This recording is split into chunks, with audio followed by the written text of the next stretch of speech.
All of you have previously heard the gospel used in the vigil services, that is midnight, and probably evening yesterday. You've heard them the entire lives, the genealogy of Jesus and how Christ was born. You've heard me read the genealogy, I hope. And many have heard the scriptures of midnight. On this day, unto you is born. And having seen the glory and majesty that is the Vatican in person, I can say to you 2 words. Oh, wow. And if I'm asked to say any more, I will say, go. But few know or have ever heard the Gospels in the early morning of how the shepherds respond to the news. For what would you do, drowsing in a field? An angel of the Lord awakens you and proclaims the birth of a Saviour, the birth of the Saviour of the world. Being righteous and curious folk, they check it out. The sheep aren't doing anything, they're just sort of, yum, yum, yum, yum. And they've got the dogs to keep away predators. So they go. Mary, being a mother, kept watch over her son. Saviour or no, he's her baby.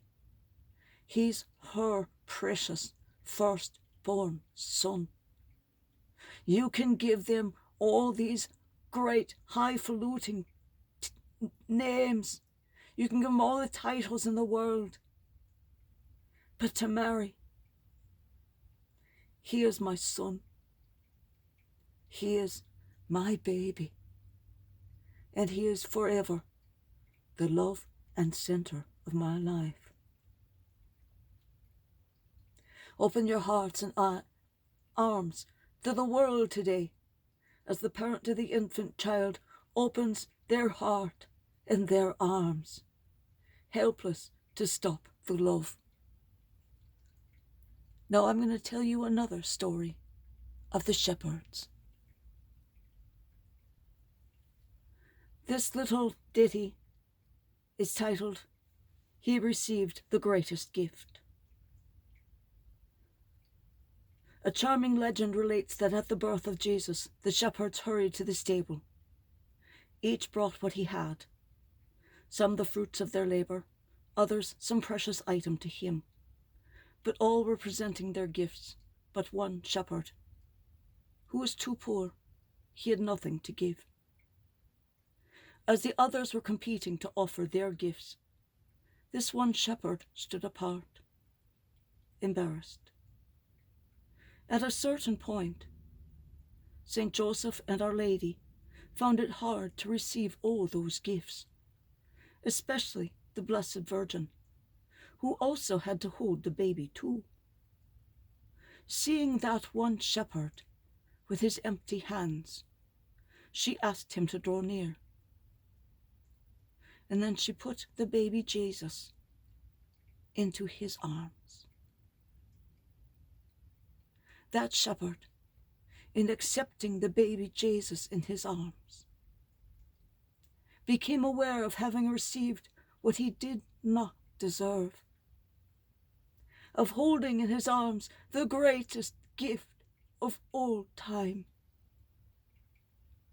He looked at his hands, those hands that seemed to him always empty. They had become the cradle of God. He felt himself loved, and overcoming his embarrassment, he began to show the baby Jesus to the others, for he could not possibly keep for himself the gift of gifts. That one shepherd, too poor to offer any gift of his life other than himself, his presence, to the baby Jesus and the Holy Family. And that was the gift gratefully received of him by our Blessed Lady, and the new-born infant, Jesus. Happy Christmas, everybody. Share that story, please.